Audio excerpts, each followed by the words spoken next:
মাঝার আপনাকে স্বাগত জানাচ্ছি। আপনার কাছে শুরুতেই জানতে চাই, অর্থ আত্মসাৎ মামলার বিচার নিয়ে কি বলছেন ডক্টর মোহাম্মদ ইউনূস এবং রাষ্ট্রপক্ষ কি বলছে?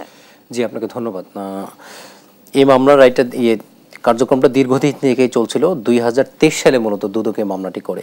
আপনি জানেন যে ডক্টর ইউনূস দীর্ঘদিন থেকেই আদালতে যাওয়া আসা করছেন এবং তার বিরুদ্ধে অনেকগুলো মামলা হয়েছে এবং এটি ছিল মূলত অর্থ আত্মসাৎ এবং মানি লন্ডারিং এর মামলায়। ডক্টর ইউনূস নিজেকে এক বাক্যে তিনি নির্দোষ স্বীকার করেছেন, যে তিনি নিজেকে নির্দোষ এই জন্য দাবি করেছেন কারণ তার বিরুদ্ধে যে 25 কোটি টাকার আত্মসাতের অভিযোগ নিয়ে আসা হচ্ছে, এই টাকাটি তিনি ইতিমধ্যে পরিশোধ করেছেন এবং তার আইনজীবী যেটি বলছেন যে শ্রমিকদের যে লভ্যাংশের কথা বলা হচ্ছে, এখানে বর্তমান বাংলাদেশে যে গ্রামীণ সিম নামক একটি আছে, এটি গ্রামীণ টেলিকমের একটা লভ্যাংশ এখানে রয়েছে। তারা যেটি বলার চেষ্টা করছেন যে মালিক যেখানে বা একটি কল্যাণ তহবিলের যেখানে অর্থ দেওয়া আছে সেখানে শ্রমিকরা এখানে মালিকানা হওয়ার কথা না। এখানে একটি বিষয় বলে রাখা ভালো যে এই টাকাটি কেন রাষ্ট্র বলছে যে এটি তারা আত্মসাৎ করেছেন। তারা যেটি বলছেন যে 2022 সালে একটি সেটেলমেন্ট চুক্তি হয়েছিল গ্রামীণ টেলিকমের 108তম বুথ সভায়। সেই সেটেলমেন্ট চুক্তিটা হয়েছিল মূলত আপনার হচ্ছে 9 মে, কিন্তু রাষ্ট্রপক্ষ যেটা বলছেন যে সেটেলমেন্ট চুক্তি 9 মে হলেও তার একটা সিদ্ধান্ত নেয় যে ঢাকা ব্যাংকের গুলশান শাখায় তারা একটা অ্যাকাউন্ট খুলবে, সেই অ্যাকাউন্টে তারা টাকাগুলো ট্রান্সফার করবে, কিন্তু অ্যাকাউন্ট খোলা হয় মূলত 8 তারিখে। রাষ্ট্র বলছেন যে এটি একটি অসঙ্গতি, কারণ বোর্ড সিদ্ধান্ত নিয়েছে 108তম বোর্ড সভায় 9 মে, কিন্তু তারা অ্যাকাউন্ট খোলা দেখেছে 8 মে। এই যে এখানে মোট 447 কোটি টাকা, মোট টাকা এই 447 কোটি টাকার যে লভ্যাংশ সেটি মূলত শ্রমিকদের দেওয়া হয়নি এবং তারা যে একটা সেটেলমেন্ট চুক্তি করেছেন সেই সেটেলমেন্ট চুক্তিটি এক ধরনের ভুয়া চুক্তি এবং শ্রমিকদেরকে মূলত এখান থেকে বঞ্চিত করার জন্যই মূলত এই সেটেলমেন্ট চুক্তি করেছে, এটি কিন্তু রাষ্ট্রপক্ষ বলছে। কিন্তু ডক্টর ইউনূস বলছেন যে তিনি এই টাকাটি কিন্তু ইতিমধ্যে পরিশোধ করেছেন। বিপরীতক্রমে রাষ্ট্রপক্ষ যেটা বলছেন যে তিনি পরিশোধ কখন করেছেন, যখন এটি আদালতের নির্দেশনা আছে, দুদক যখন তারা এটি নিয়ে অভিযোগ গঠন বা তদন্ত করেছে তখন তিনি আদালত থেকে দায়মুক্তি পাওয়ার জন্য মূলত এই টাকাটি তিনি পরিশোধ করেছেন, যেটা আসলে মামলার কার্যবিধিতে আসবে না, কারণ তিনি এটি আগেই হচ্ছে এক ধরনের অনিয়ম বলতে যা বোঝায় সেটি হয়েছে। এবং এটি এখানে একটা জিনিস বলে রাখা ভালো, ডক্টর ইউনূস কিন্তু এর আগেও আরেকটি মামলায় হচ্ছে দণ্ডিত হয়েছেন, সেটি মূলত শ্রম আইনের মামলা ছিল। আপনি জানেন যে ডক্টর মোহাম্মদ ইউনূসের বিরুদ্ধে শ্রমিকরা মূলত 110টি মামলা করেছিল, যদিও 2022 সালে তারা একটা চুক্তি করে আদালতের বাইরে চুক্তি করে তারা এই পরবর্তীতে মামলাগুলো তুলে নিয়েছিল। কিন্তু এই টাকাই মূলত, এখানে আরেকটি কথা বলে রাখা ভালো, শ্রম আদালতে তার বিরুদ্ধে যে মামলাটি হয়েছিল সেটা হচ্ছে 5% লভ্যাংশ গ্রামীণ টেলিকমের যারা ছিল তাদেরকে দেওয়ার কথা ছিল, ডক্টর ইউনূস সেটিও দেয়নি। সব মিলিয়ে কর্মচারীদের যে ধরনের অধিকার বা তাদের যে প্রাপ্য ছিল সেটি ডক্টর ইউনূস জানে, এই জন্যই তার বিরুদ্ধে মূলত মামলা করা হয়েছে। এবং রাষ্ট্রপক্ষ যেটি বলছেন, এই যে ডক্টর ইউনূসের বিরুদ্ধে আনুষ্ঠানিকভাবে আজকে যে চার্জ গঠন করা হলো বিশেষ জজ আদালত 4-এ, এটির কিন্তু সর্বোচ্চ শাস্তি হচ্ছে অর্থ আত্মসাৎ মামলার সর্বোচ্চ শাস্তি হচ্ছে আপনার যাবজ্জীবন কারাদণ্ড আর সর্বনিম্ন শাস্তি হচ্ছে 10 বছর। এখন শেষ পর্যন্ত দেখার বিষয় যে ডক্টর ইউনূসের বিরুদ্ধে এতগুলো মামলা আছে, এখন এটার যদি রায় হয় তাহলে শেষ পর্যন্ত ডক্টর ইউনূসকে তাহলে কি কারাগারে যেতে হবে কিনা, এই প্রশ্নটি কিন্তু এসছে।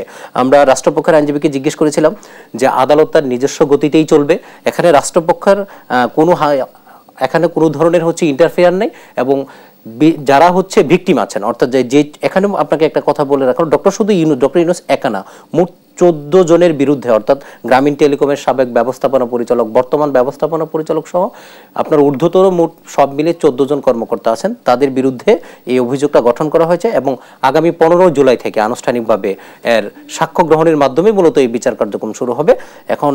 এখন পর্যন্ত এর মধ্যে যেটা হচ্ছে ডক্টর ইউনূস সহ বাকি যারা আসামি আছেন তাদেরকে কিন্তু কারাগারে যেতে হচ্ছে না, কারণ আদালত একই সাথে যেমন চার্জ গঠনের শুনানি আনুষ্ঠানিকভাবে শুরু করেছেন, একই সাথে তাদেরকে আজকে বিচার অর্থাৎ তাদেরকে জামিন দিয়ে তাদেরকে বাইরে থাকারও কিন্তু অধিকারটা তাদের দিয়েছেন। যার ফলে এখানে একটা বিষয় বলে রাখা ভালো যে ডক্টর ইউনূস যেটি বলছেন যে তিনি, ডক্টর ইউনূসের আইনজীবী যেটি বলছেন যে আন্তর্জাতিকভাবে ডক্টর ইউনূসের যে একটা সম্মান আছে সেটি মূলত প্রতিপন্ন করার জন্য আমরা এখানে একটা বিষয় বলে রাখি, ডক্টর ইউনূস তত্ত্বাবধায়ক সরকার আমলে একটা রাজনৈতিক দল গঠন করেছিলেন। অনেকে বলার চেষ্টা করছেন সেই রাজনৈতিক দল গঠন করাটাই মূলত তার জন্য কাল হয়েছে কিনা, যদিও রাষ্ট্রপক্ষ বলছে এই ধরনের অভিযোগ একেবারে ভিত্তিহীন। মাঝার, আপনার পরপর দুটি প্রতিবেদন আমরা দেখলাম। প্রথম প্রতিবেদনে আমরা দেখলাম যে একের পর এক সম্পদে নতুন নতুন তথ্য আসে সাবেক আইজিপি বেনজির আহমেদের, এবং সাবেক আইজিপি বেনজির আহমেদের সম্পত্তি ক্রোকের নতুন আদেশ জারি হয়েছে, সে বিষয়ে কি তথ্য রয়েছে আপনার কাছে? জি, এই ডক্টর ইউনূস তো হচ্ছে আজকের দিনের আলোচনার বিষয় ছিল, কিন্তু এই মুহূর্তে বাংলাদেশের সবচেয়ে আলোচনার যে ব্যক্তিটি সবচেয়ে বেশি আলোচনা তিনি হচ্ছেন সাবেক আইজিপি বেনজির আহমেদ। এবং আপনি জানেন যে বেনজিরের একের পর এক সম্পত্তি বের হচ্ছে, আপনি সেটা প্রতিবেদনে দেখছিলেন।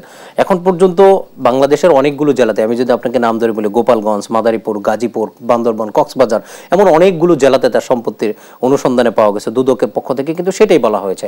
এখন মানুষের মনে একটা প্রশ্ন উঠেছে, বেনজিরের কি তাহলে 64 জেলাতে সম্পত্তি আছে? কারণ একের পর এক তার সম্পত্তি বের হচ্ছে, এবং বেনজির আহমেদ কিন্তু ইতিমধ্যেই দেশে নেই। তার বিরুদ্ধে যে এত এত অভিযোগ, তিনি কিন্তু এই অভিযোগের ফেস করার আগে কিন্তু দেশ ছেড়ে পালিয়েছেন, এবং বলা হচ্ছে যে তিনি বিচারের মুখোমুখি হতে চান না, এই জন্যই হচ্ছে তিনি দেশ ছেড়ে পালিয়েছেন।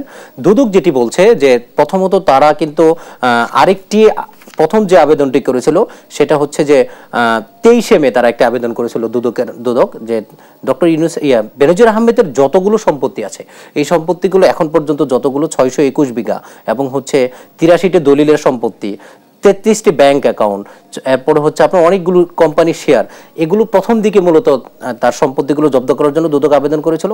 এরপরে তদন্ত কর্মকর্তা যিনি আছেন তারা আরও তদন্তের মাধ্যমে দেখেছেন যে ডক্টর বেনজির আহমেদের আরও অনেকগুলো সম্পত্তি আছে, এবং এই সম্পত্তিগুলো অবশ্যই আদালতের নির্দেশনার মোতাবেক সিজ করা হবে বিধায় তারা আজকে একটু বিশেষ জজ আদালতে, তারা হচ্ছে মহানগর দায়রা জজ আদালতে আবেদন করেছিল। সে আবেদনের প্রেক্ষিতে কিন্তু বাকি যে সম্পত্তিগুলো, তার মধ্যে আমি যদি আপনাকে বলি যে সেটা হচ্ছে বান্দরবন এবং হচ্ছে নারায়ণগঞ্জ, বাড্ডা, আদাবর এবং হচ্ছে উত্তরার, তার একাধিক ফ্ল্যাট এবং জমি রয়েছে। এই সম্পত্তিগুলো কিন্তু ক্রয় করার নির্দেশ দিয়েছে। এখানে একটি বিষয় বলে রাখা ভালো যে এই সম্পত্তিগুলো যেন বেনজির আহমেদ তার জন্য দেখভাল করতে না পারেন, সেই জন্য কিন্তু দুদক আরেকটি আবেদন করেছিল, সেটি হচ্ছে আপনার ইনভেস্টিগেশন, অর্থাৎ তারা হচ্ছে একজন প্রতিনিধি নিয়োগ করবেন যিনি এই সম্পত্তিগুলোর দেখভাল করবেন।